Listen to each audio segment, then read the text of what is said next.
萧美琴40岁之后的政治路与好姐妹蔡英文紧密相连。小英家里那只蔡想想，就是她在花莲勘灾时路边捡回来的流浪猫。即便连任立委失利，她仍把后山视为第二个故乡。回到政治中枢台北沉淀一段时间之后，2020年6月接受蔡总统任命，成为台湾史上首位女性驻美代表。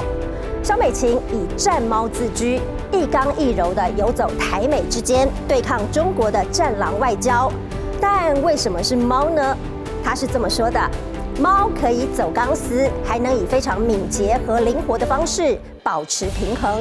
萧美琴任内缔造了史上最好的台美关系，也是台美断交后首次受邀参加美国总统就职的驻美代表。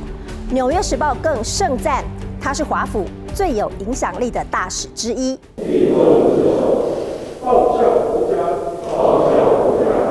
驻美国大使萧美琴，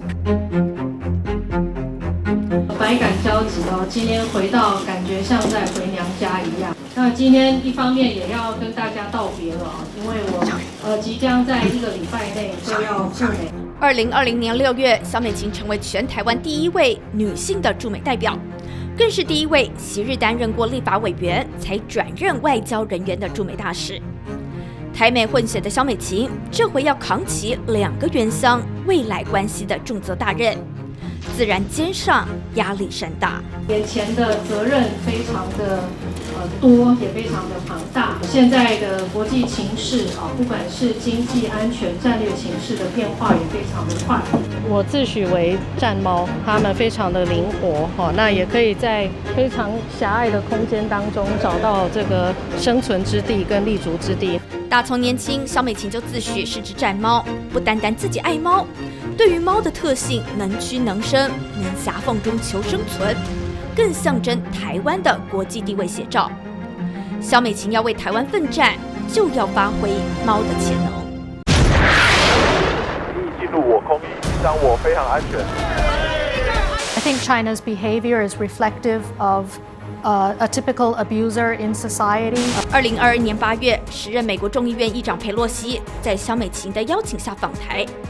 对岸中共为了宣示他们的主权，紧急绕台环台军演。国际社会普遍认为，台湾即将成为下一个如乌克兰的炮火之地。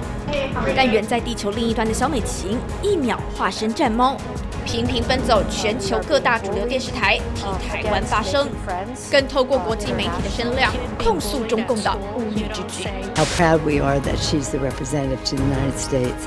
How she's been really an intellectual resource, a strategic thinker, and just a wonderful diplomat. That means, listening and understanding.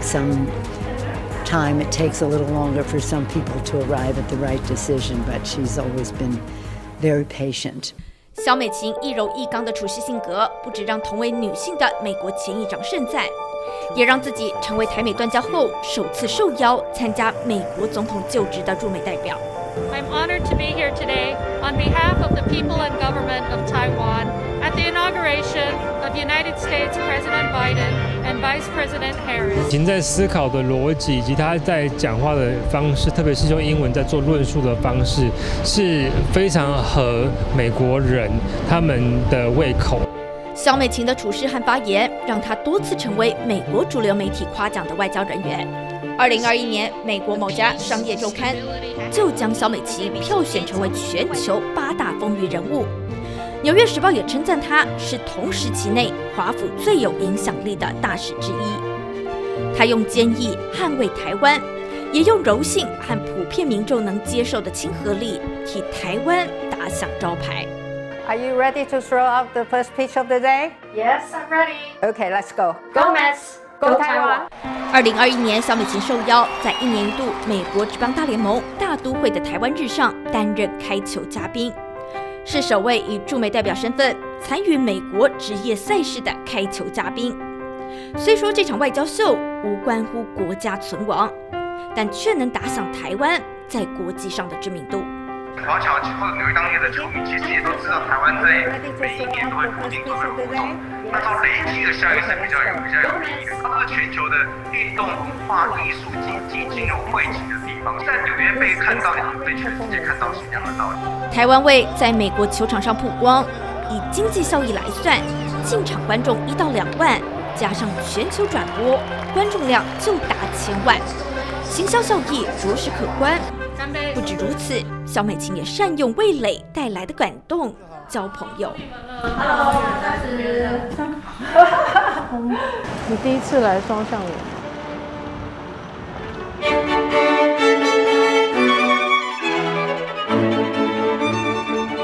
英式风格洁白典雅，门前2棵巨大橡树相伴，这就是全球知名的双橡园。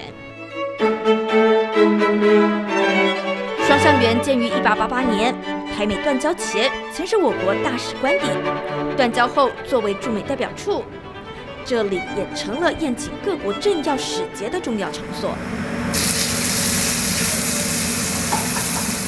平底锅煎牛排不再是高大上的西式餐点，也不是中华料理，双橡园餐厅飘出夜市台味。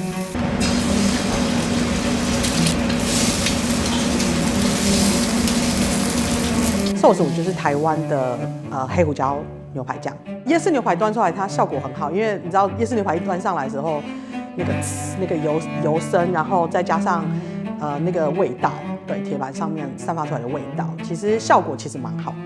美国顶级牛排搭配台湾最 local 的铁板，另类台美合作，携手登上外交国宴。虽说历任驻美大使都会用双橡园美食招待外宾，但有别过去大菜国宴，萧美琴更善用台湾的在地小吃，和各国牵起美食连结。其实台湾人最容易看到立陶宛国旗的地方就是三色豆。我觉得我运气也很好，因为大使他不会很在乎说这些东西它是街头小吃。那我觉得这样子我们配合下来，就是变成我把台湾就是大家很熟悉的街头小吃，把它做精致化一点，或者是比较有仪式感。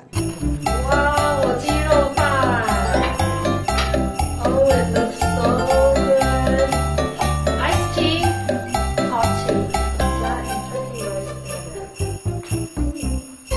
So my special guest today is Ambassador Suazo from Honduras. Here we have the steamed versions of the 粽子 and the Honduras tamales. 大块排骨、卤蛋，加上台湾空运到美国的竹片饭盒，双橡园版的吃上便当，被萧美琴拿来招待国际友人。各种创意台味的美食，都能让萧美琴在餐桌上开话题，聊得更尽兴。全世界各国都有派驻他们的外交官在这里，我们也是把握机会跟别的国家，包含我们的邦交国，一部分的非邦交国跟他们能够互动。过去20年，萧美琴把青春奉献给台湾在地；过去3年，她更把所有精力奉献给台湾的外交工作，始终为女权奋斗发声，展现女性的坚韧意志。但萧美琴也曾有过少女心，也曾向往爱情，向往婚姻。在哥大就读政治硕士期间，她也曾和心仪的中国籍男同学交往，回台后也短暂的和圈外男友恋爱。就连2004年，萧美琴和棒坛上的好友黄甘霖也曾传过绯闻。他就说他那个号码是很幸运的，那我就很听话，就选这个号码。萧美琴的恋爱学分始终修不好，过去一度传出爱上于正宪的随扈，登上周刊封面，更和党内立委刘建国、陈莹爆发3角恋。萧美琴惨遭劈腿，还需要出国疗伤，是真是假不得而知。但好姐妹蔡英文却曾跳出来帮她解围。我也希望外界给她一些空间在她的私人的领域在她的情感，她非常的专业也非常的专注于在她的工作上面。同为单身女性，蔡英文和萧美琴间的情谊，除了同袍之情，更有室友之意。当年蔡英文更因为帮萧美琴照顾爱猫 Monster， 意外也变成猫奴。第一猫咪蔡想想就是萧美琴在花莲风灾救下的流浪猫。身为父母，萧美琴的父亲萧清芬曾担忧以后女儿孤家寡人该怎么办，但转念一想，孩子大了，本就有自己的人生要走，或许她是嫁给台湾了，不只完成了父母的心愿，也等于完成萧启芬自己过去对民主向往的康庄之路。